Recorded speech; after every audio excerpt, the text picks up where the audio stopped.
Thank you.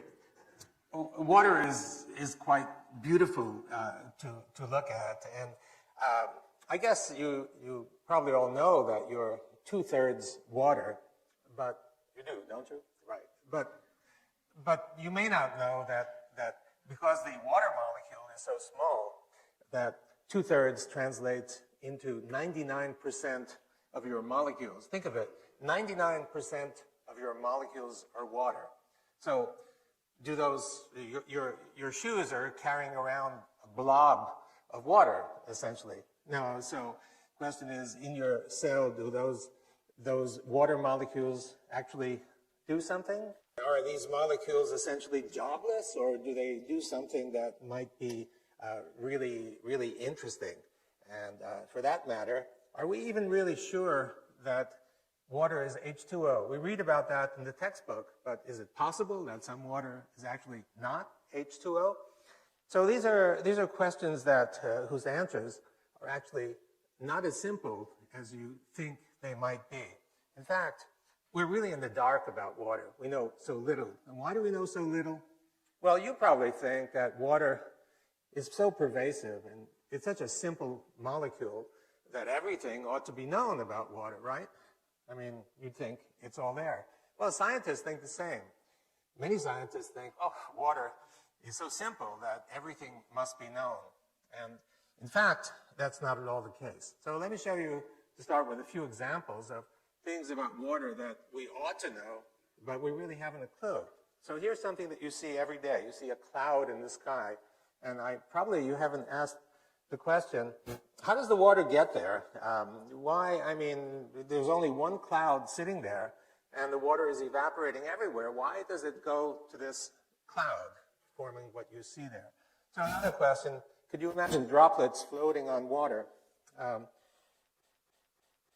We expect droplets to coalesce instantly with the water. The droplets persist for a long time. And then here's another example of walking on water. This is a lizard from the Central America, and because it walks on water, it's called the Jesus Christ lizard. And of course, you'll say, well, I know the answer to this. The surface tension is high on water, but the common idea of surface tension is that there's a single molecular layer of water at the top, and this single molecular layer is sufficient to create enough tension to hold whatever you put there. I think this is an example that doesn't fit that.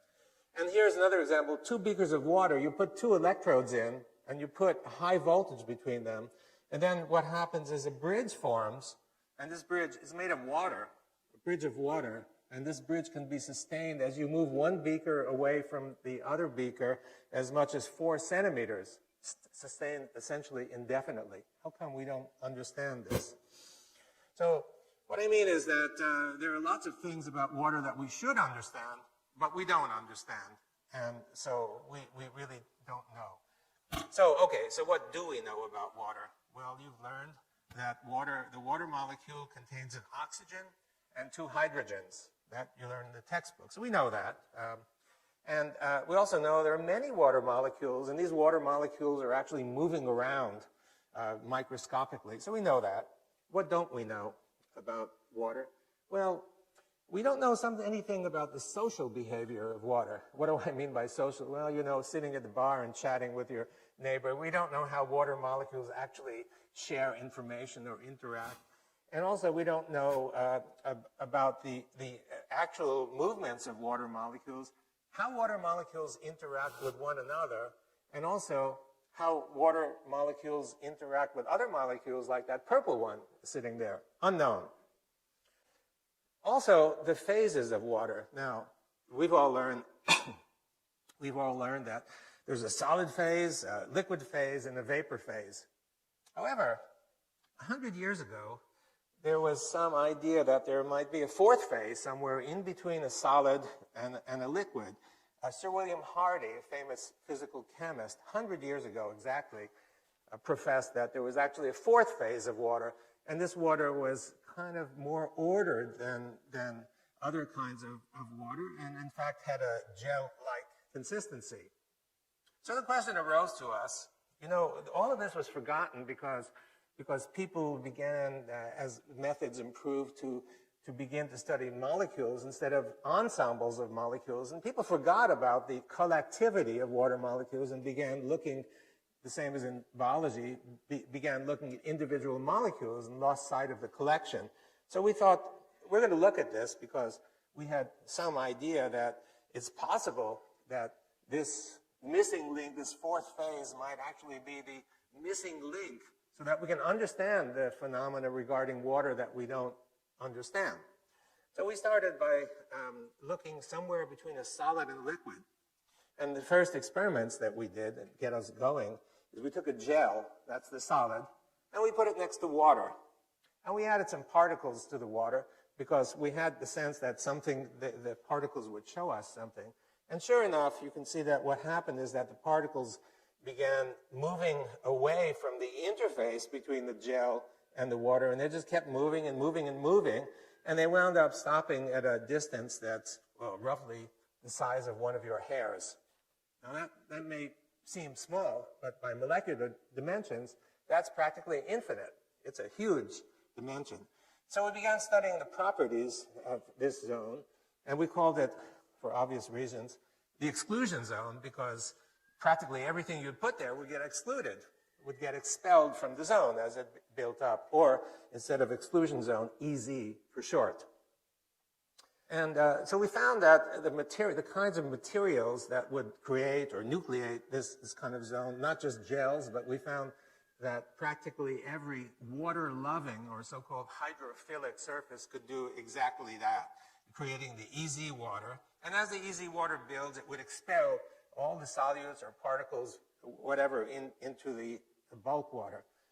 And we began learning about the properties, and we've spent now quite a few years looking at the properties. And so it looks something like this. You have a material next to water, and these sheets of EZ layers begin to build, and they build and build, and you just keep building up one by one.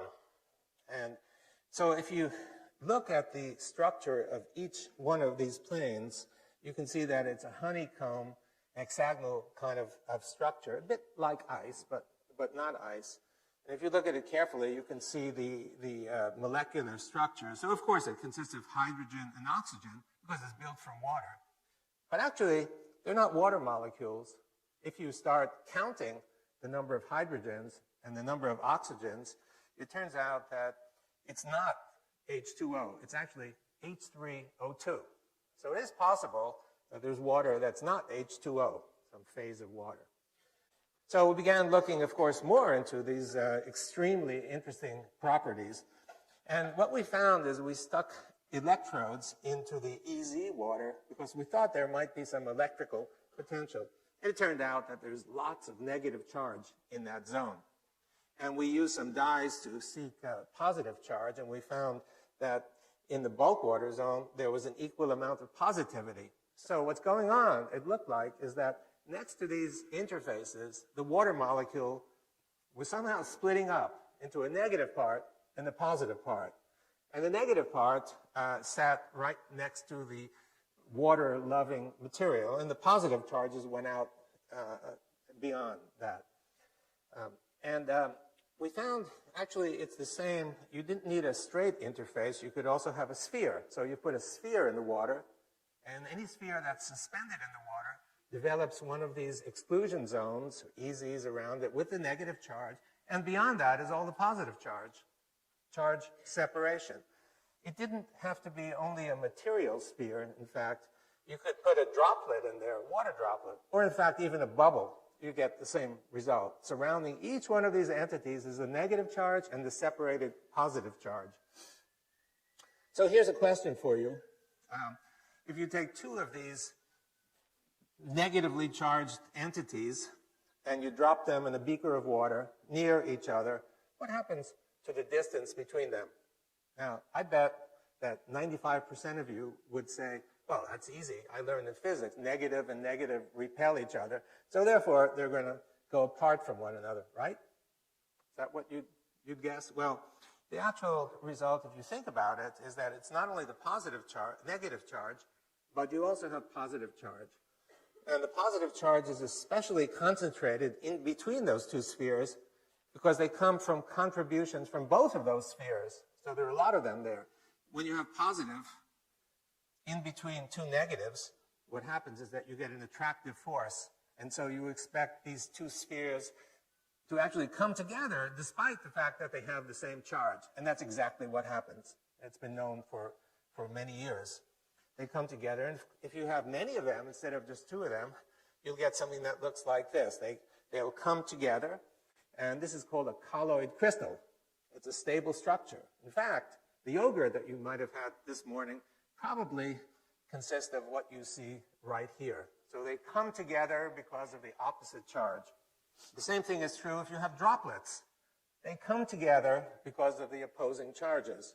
So when you think of droplets and aerosol droplets in the air, and think about the cloud, it's actually the reason that these aerosol droplets come together is because of this opposite charge. So the droplets from the air, similarly charged, come together, coalesce, giving you that cloud in the sky. So the fourth phase, or easy phase, actually explains quite a lot. It explains, for example, the cloud. And the cloud, it's the positive charge that draws these negatively charged EZ shells together to give you a condensed cloud that you see up in the sky. In terms of the water droplets, the reason that these are sustained on the surface for actually sometimes as long as tens of seconds, and you can see it. If you're in a boat and it's raining, you can sometimes see this on the surface of the lake. These droplets are sustained for some time. The reason they're sustained is that each droplet contains this shell, this EZ shell. And the shell has to be breached in order for the water to coalesce with the water beneath. Now, in terms of the Jesus Christ lizard, the reason the lizard could walk is not because of one single molecular layer, but there are many EZ layers lining the surface, and these are gel-like. They're stiffer than ordinary surfaces. So therefore, you can float a coin on the surface of the water. You can float a paper clip, although if you put it beneath the surface, it sinks right down to the bottom. It's because of that. And in terms of the water bridge, if you think of it as plain old liquid bulk water, it's hard to understand. But if you think of it as EZ water and the gel-like character, then you can understand how it could be sustained with almost no droop. It's a very stiff structure. Okay, so all well and good, but why is this useful for us?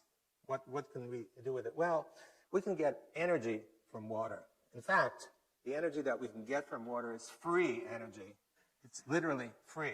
We can take it from the environment. Let me explain.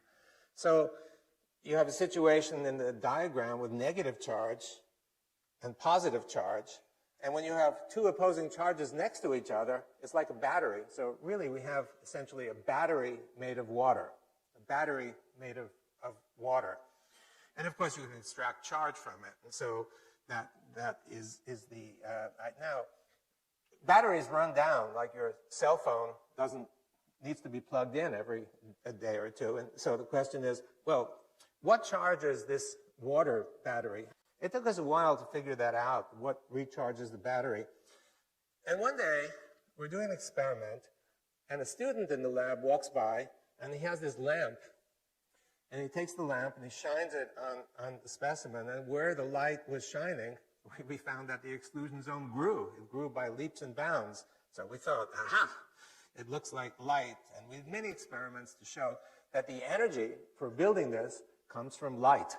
It comes not only from the direct light, but also indirect light. What do I mean by indirect light? Well, what I mean is that the indirect light is for example, infrared light that exists all over this auditorium. If we were to turn out all the lights, including the floodlights, and I pulled out my infrared camera and looked at the audience, you'd see a very clear, bright image. And if I looked at the walls, you'd see a very clear image. And the reason for that is that everything is giving off infrared energy. You're giving off infrared energy. That's the energy that's most effective in building this charge separation in this fourth phase.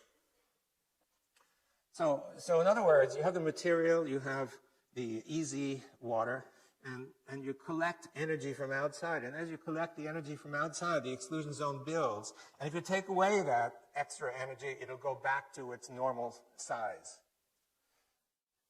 So this battery is basically charged by light, by the sun. It's a gift from the sun. If you think about it, what's going on, if you think about the plant that you have sitting in your kitchen getting light, you know where the energy comes from. The energy comes from the light. It's the photons that hit the plant that supply all the energy, right? And the plant converts it to chemical energy, the light energy to chemical energy, and the chemical energy is then used to do growth and metabolism and bending and what have you. That we all know, it's very common. What I'm suggesting to you from our results is that the same thing happens in water. No surprise because the plant is mostly water. So I'm suggesting to you that energy is coming in from outside, light energy, infrared energy, radiant energy, basically, and the water is absorbing the energy and converting that energy into some sort of useful work. And so we come to the equation E equals H2O, a bit different from the equation that you're familiar with. But I think it really is true that you can't separate energy from water. Water is a repository of energy coming free from the environment. Now, can we harvest some of this energy, or is it just totally useless?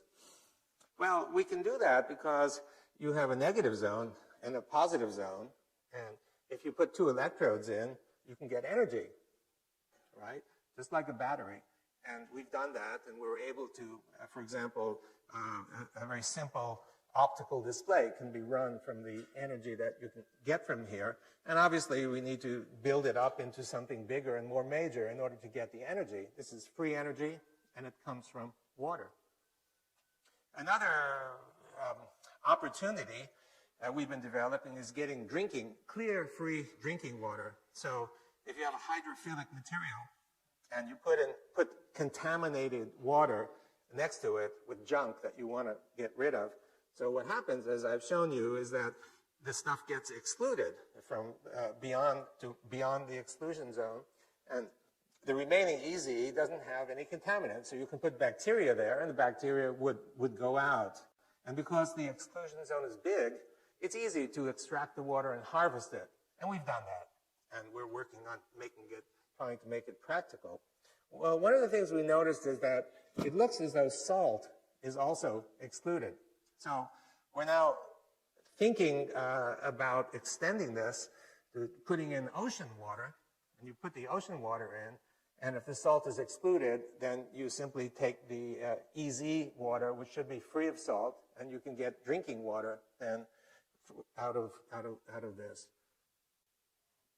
Also, getting biological energy. So the cells are full of macromolecules, proteins, nucleic acids, and each one of these is a nucleating site to build EZ water. So around each one of these is EZ water.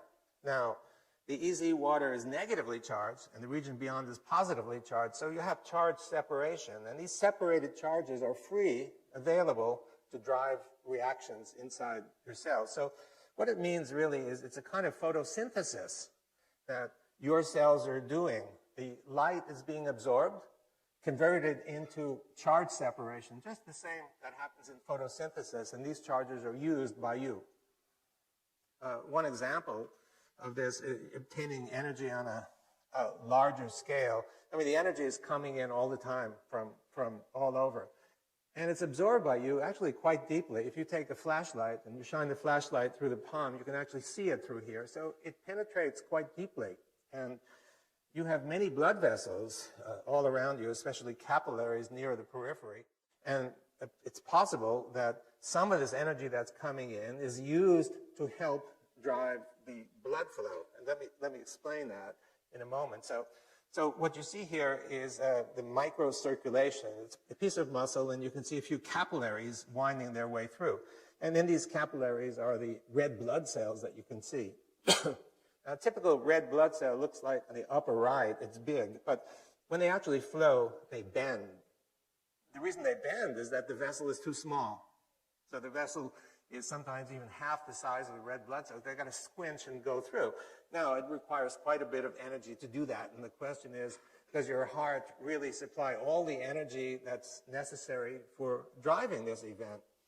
And what we found is a surprise. We found that if we take a hollow tube made of hydrophilic material, just like a straw, and we put the straw in the water, we found constant, unending flow that goes through. So here's the experiment. Here's the tube, and you can see that the tube is put in the water. We fill it the inside just to make sure it's completely filled inside and put it into the water. And the water contains some spheres, some particles, so we can detect any movements that occur. And you look in the microscope, and what you find looks like this: unending flow through the tube. It can go on for a full day, as long as we've looked at it. So it's free. Light is driving this flow in a tube. No extra source of energy other than light. So if you think about the human and think about the energy that's being absorbed in your water and in your cells, it's possible that we may use some of this energy to drive biological processes in a way that you had not envisioned before. So what I presented to you has many implications for science and technology that we've just begun thinking about. And the most important is that the radiant energy is absorbed by the water and giving energy to the water in terms of chemical potential. And this may be used in biological contexts, for example, as in flow, but many other blood flow in many other contexts as well. And when you think of chemical reactions that involve water, you just think of a molecule sitting in the water. But what I've shown you is not just that. You have the molecule or the particle, easy, positive charge, the effect of light. All of those need to be taken into account. So it may be necessary to reconsider many of the kinds of reactions or understanding these reactions that we've learned about in our chemistry class. Weather. So I've shown you about clouds. The critical factor is charge. If you take a course in weather and such, you hear that the most critical factors are temperature and pressure. Charge is almost not mentioned, despite the fact that you can see lightning and thunder all the time. But charges may be much more important than pressure and temperature in giving us the kind of weather that we see. Health. When you're sick, the doctor says, drink water. There may be more to that than meets the eye. And in food is mostly water. We don't think of food as being water, but it's mostly water. If we want to understand how to freeze it, how to preserve it, how to avoid dehydration, we must know something about the nature of water, and we're beginning to understand about that. In terms of practical uses, there's desalination possibility. And by the way, the desalination, where you need it most is where the sun shines the most, in dry areas. So the energy for doing all this is available, freely available to do it. And for standard filtration as well, a very simple way of removing bacteria and such from drinking water. It could be actually quite cheap for third world countries. And finally, getting electricity out of water through the sun's energy that comes in. That's another possibility. So I've tried to explain to you how water's fourth phase, really understanding that water has not 3 phases, but 4 phases. And understanding the fourth phase, I think, is the key to unlock the door to understanding of many, many phenomena. And mostly, what we like most is understanding the gentle beauty of nature. Thank you very much. Thank you.